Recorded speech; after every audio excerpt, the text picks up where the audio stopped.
नमस्कार विद्यार्थी मित्रांनो, आज आपल्याला इयत्ता 6वी या वर्गाचा सराव संच क्रमांक 30 घटक शेकडेवारी हा घटक आपल्याला शिकायचा आहे। माझे नाव गोविंद फड। तर बघा, पहिला प्रश्न, एका परीक्षेत शबानाला 800 पैकी 736 गुण मिळाले तर तिला किती टक्के गुण मिळाले? खूप सोपा प्रश्न आहे। ते काय म्हणते? शेकडा म्हणजे 100ला 800 पैकी 736 गुण शेकडा मिळाले असा प्रश्न दिलेला आहे। तर बघा, शबानाला समजा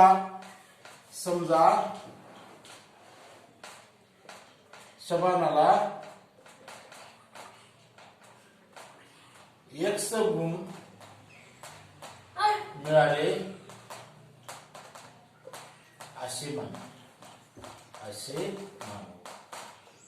त्याच्यानंतर आता काय करायचंय? तर शबानाला आपल्याला किती गुण मिळाले? म्हणून 800 पैकी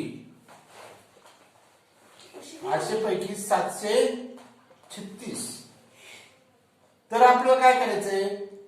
736 भागिले 800 गुणिले 100 बरोबर X असं करायचं।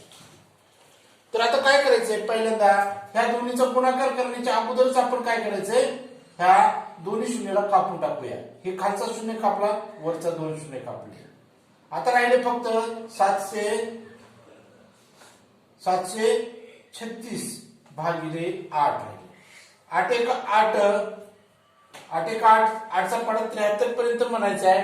8 एक 8 8 2 16 8 3 24 8 4 32 8 45 8 6 48 8 7 56 8 8 64 8 9 72 एक उरलाय। या ठिकाणी एक उरला म्हणजे तिथे 6 ला चिटकला तो आणि 16 झाले। 8 दोन्ही 16। तर शबानाला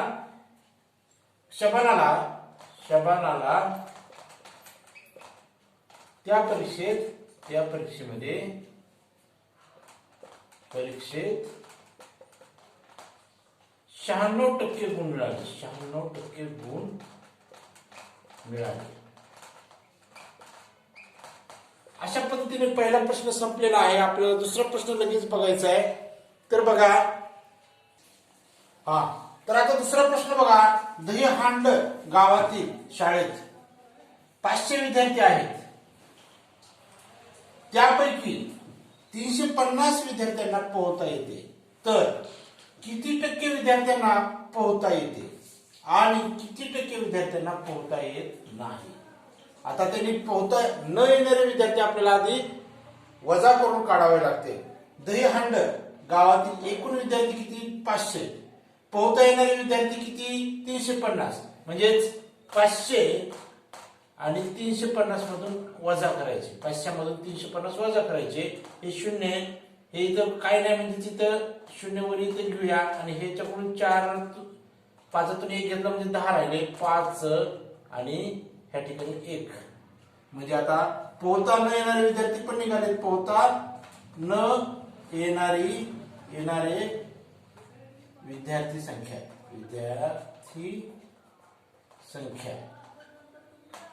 बरोबर 150। आता काय सांगितलं त्यांनी पहिला? आता आपल्याला हे इथपर्यंत, तर किती टक्के विद्यार्थ्यांना पोहता येते?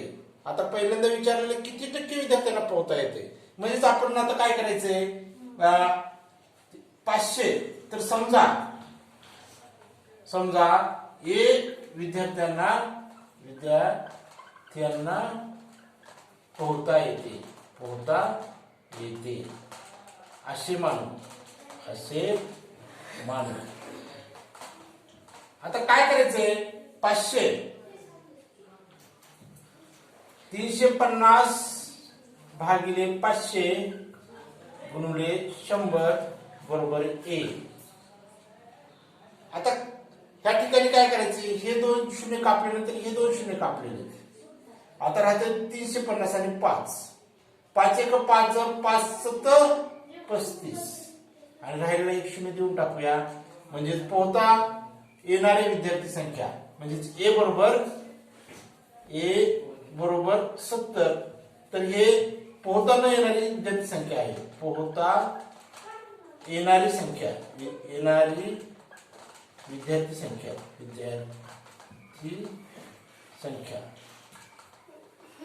आता आपल्याला काय करायचंय, पोहता न येणारी विद्यार्थी संख्या काढण्यासाठी फक्त एवढंच करायचंय.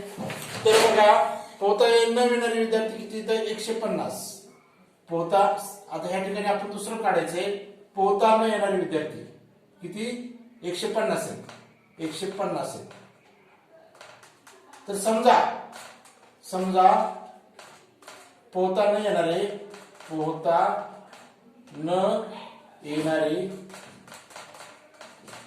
विद्यार्थी संख्या इथे x म्हणू. पोहता न येणारे विद्यार्थी संख्या x म्हणू. तर बघा, 150 भागिले 500 गुणुले 100 बरोबर x. हे 2 शून्य गेले, हे 2 शून्य गेले. 5 एक 5, 5 त्रिक 15 आणि हा शून्य देऊया. म्हणजेच बघा 30%. x बरोबर 30%. तर पोहता न येणारी संख्या,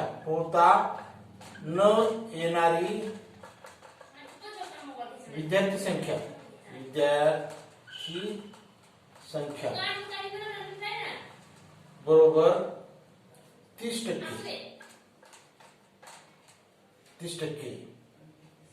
आहे. अशा पद्धतीने दुसरा प्रश्न संपलेला आहे. आता आपल्याला तिसरा प्रश्न बघायचा आहे. तर बघा, प्रकाशने शेतातील 19,500 चौरस मीटर शेत जमिनीपैकी 75% शेत जमिनीत ज्वारी पेरली. तर त्याने किती चौरस मीटर जागेमध्ये ज्वारी पेरली, असा प्रश्न आलेला आहे. तर बघा, प्रकाशची एकूण शेत जमीन 19,500 चौरस मीटर आहे. त्यापैकी 75% शेत जमिनीमध्ये त्याने काय केले, ज्वारी पेरलेली आहे. म्हणजे किती चौरस मीटर जागेमध्ये ज्वारी पेरली, असा प्रश्न त्यांनी दिलेला आहे.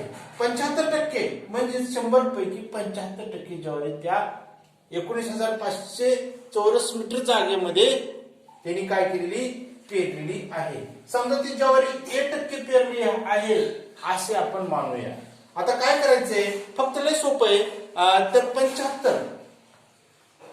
75 भागिले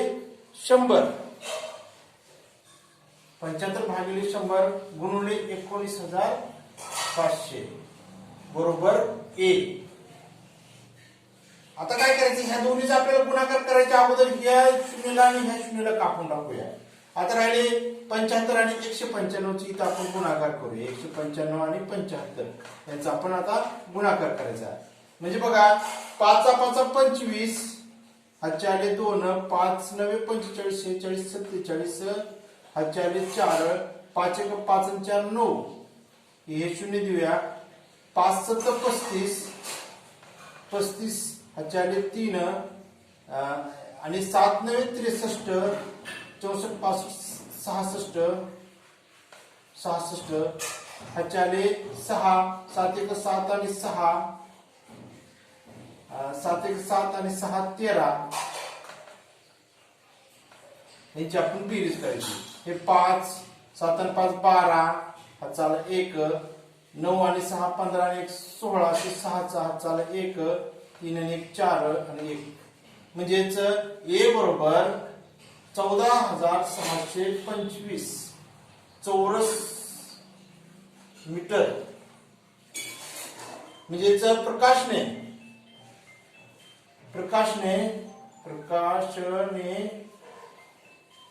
14,625 चौमीटर जागेत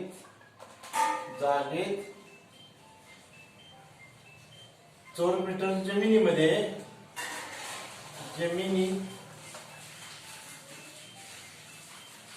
ज्वारी पेरली. अशा पद्धतीने हे तिसरा प्रश्न संपलेला आहे. आता आपल्याला चौथा प्रश्न घ्यायचा आहे. चौथा प्रश्न बघायचा आहे. तर बघा,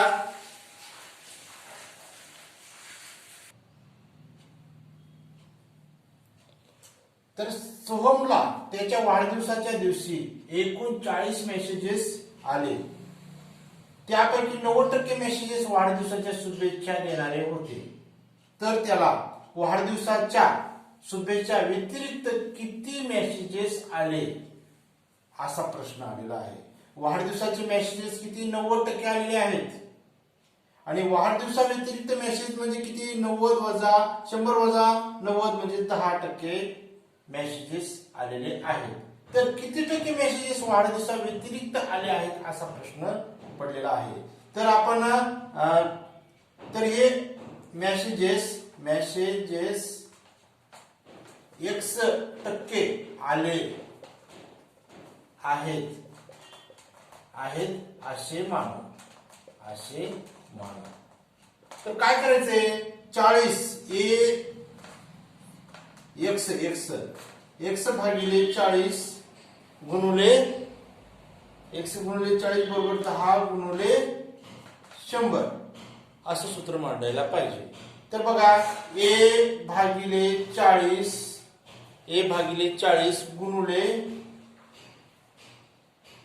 गुणुले 40 बरोबर त्या ठिकाणी 10 भागिले 100 गुणुले 40 अशी मांडणी करायला पाहिजे. तर बघा हे शून्य, ह्या दोन्ही शून्य गेले, हे एक शून्य गेला, हे एक शून्य गेला, या दोन्हीचा गुणाकार, हे दोन्ही शून्य, हे दोन शून्य गेले, म्हणजे 4% मेसेजेस वाढदिवसा व्यतिरिक्त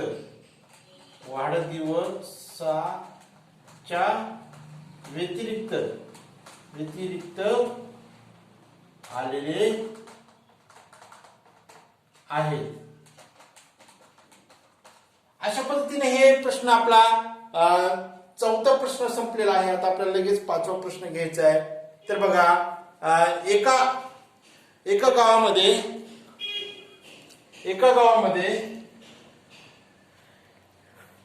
तर बघा पाचवा प्रश्न. तर एका गावातील 5675 लोकांपैकी 5448 लोक साक्षर आहेत. तर गावातील साक्षरता किती टक्के आहे असा प्रश्न आलेला आहे. तर समजा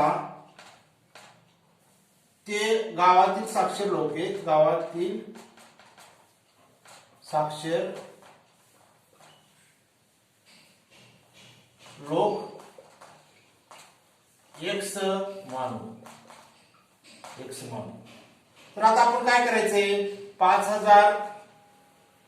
5448 भागिले 5675 गुणुले 100 असं करायचंय. आता काय करायचंय? ह्या ठिकाणी आपल्याला एवढ्या मोठ्या संख्येचा भागाकार करायचा आहे. तर बघा इथं अगोदर आपण काय करूया? 25 नच भाग देऊया. म्हणजे 25 ते 75 दिसायलेत म्हणून 25 न आपण भाग देऊया. कारण हे 100 ला आपण कमी करूया.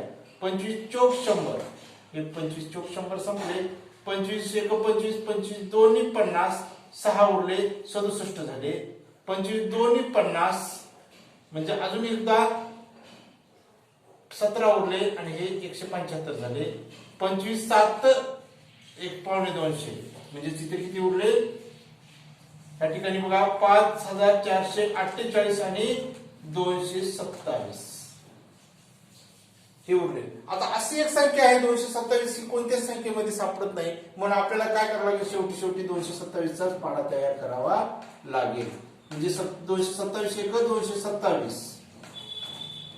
227 गुणुले 2 227 गुणिले 2 किती? 454 227 गुणिले 3 3 7 21 4 2 3 2 6 7 8 आणि 3 2 6 म्हणजे 681. त्याच्यानंतर 227 गुणिले 4 4 7 28 4 7 28 2 4 दोन्ही 8 आणि 2 10 हाचाले 1 4 दोन्ही 8 आणि 1 9 908. त्याच्यानंतर बघा 227 गुणुले 5, 227 गुणुले 5 बघा. तर 5 7 35, 5 7 35, हातच्याले 3, 5 दोन्ही 10 आणि 3 13, 13 3 हाताला 1, 5 दोन्ही 10 आणि 1 11, 1135. त्याच्यानंतर 227 गुणुले 6, तर 227 गुणुले 6 बघा. 6 7 42, हातच्याले 4, 6 दोन्ही 12, 13 14 15 16, 1606 हाताला 1, 6 दोन्ही 12 आणि 1 13, 1362. 227 गुणुले 7, 7 7 49, 7 7 49.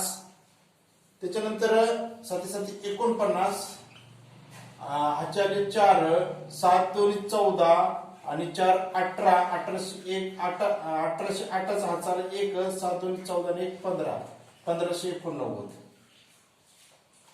227 गुणुले 8, 8 7 56, 8 7 56.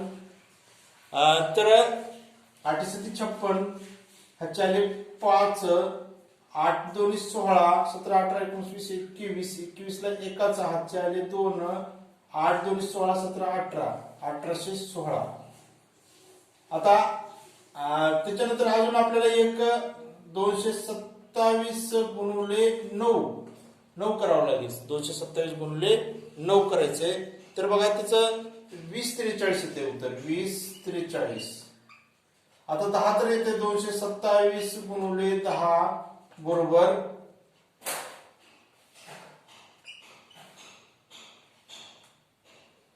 आता हे झाल्यानंतर आपल्याला काय करायचं, ह्यांचा आपल्याला भागाकार करायचा आहे. ह्या ठिकाणी बघा 227 1 227 हे संपलेलं आहे. आता आपल्याला दुसरा 544 कुठे आहे? 544 म्हणजे 2 544 म्हणजे 454 म्हणजे 2. 544 मधून 454 वजा करूया. 0 14 तून 5 गेले, 9 राहिले, 0 90 राहते. या ठिकाणी 90 राहते म्हणजे हे 90 आणि हे 8 म्हणजे 908 राहिले. त्याच्यानंतर 908 किती नंबरला आहे? 4 नंबरला आहे. म्हणजे तिथे 4 म्हणजे 24 आणि हे इथे 4 राहिलेला आहे. 24 गुणुले 4, 24 चौक 96% लोक, 96% लोक म्हणजे x बरोबर 96. तर 96%, तर 96% लोक, 96% लोक साक्षर आहेत,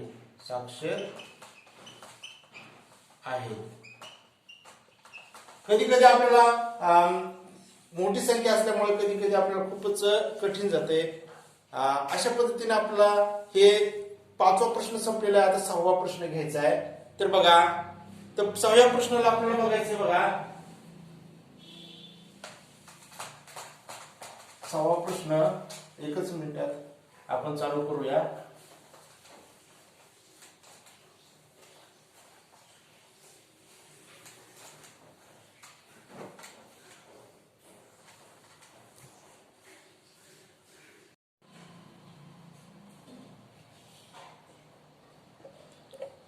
तर बघा, एका निवडणुकीत जांभूळ गावातील 1200 महिलांपैकी 1080 महिलांनी मतदान केले.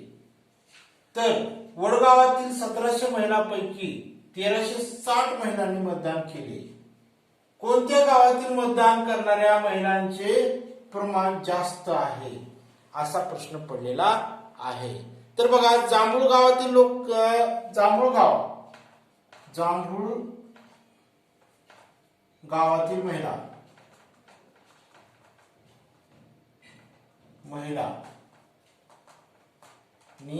केलेले मतदान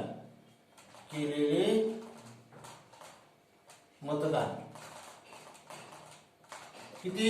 1200 पैकी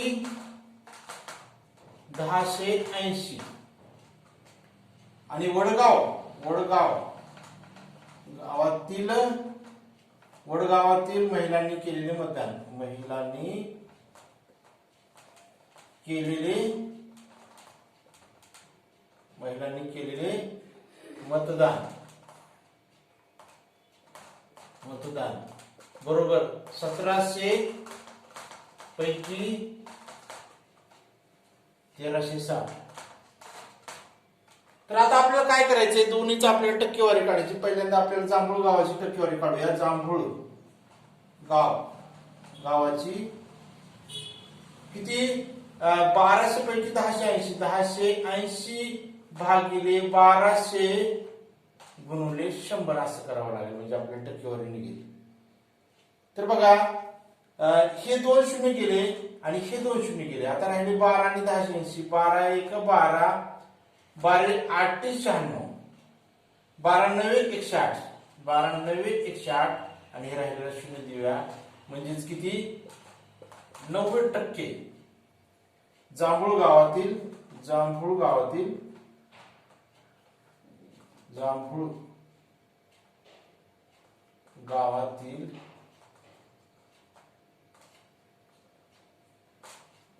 महिलांनी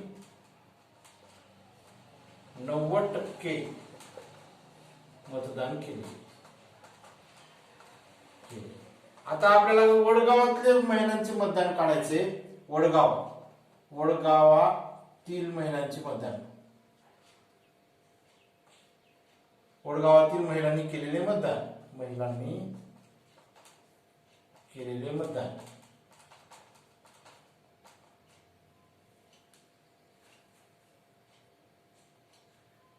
वडगावातील महिलांची केलेले मतदान. आता आपल्याला वडगावच घ्यायचं आपल्याला. तर आता हे काय करायचं, 1360 भागिले 1700 गुणिले 100. हे 2 शून्य गेले, हे 2 शून्य गेले. 17 1 17. आता बघा, 17 1 17, 17 2 34, 17 5 किती, 136. 17 5 136, म्हणजेच किती बघा, जांभूळगावच्या महिलांनी 17 5 136 आणि हे राहिलेलं शून्य देऊया. तर 50% महिला वडगावातील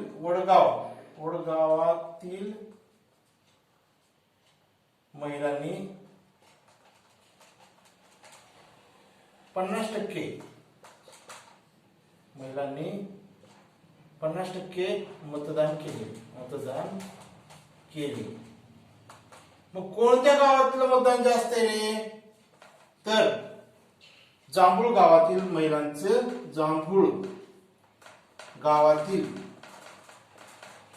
यांनी प्रश्न विचारलेला आहे, कोणत्या गावातील मतदान करणाऱ्या महिलांचे प्रमाण जास्त आहे.